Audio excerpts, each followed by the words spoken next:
arụ emene ị na-enweta this video gị na-ashare ya ị na-enweta this video gị na-ashare ya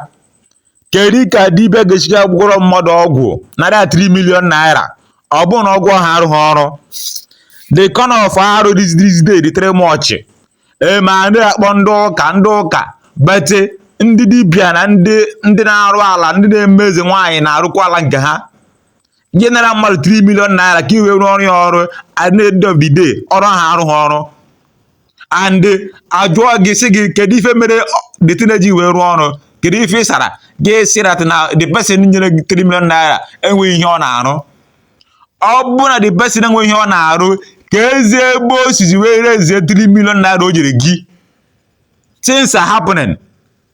ịmara ihe dị mma gị mee ya the guy come for the money i were gị enye back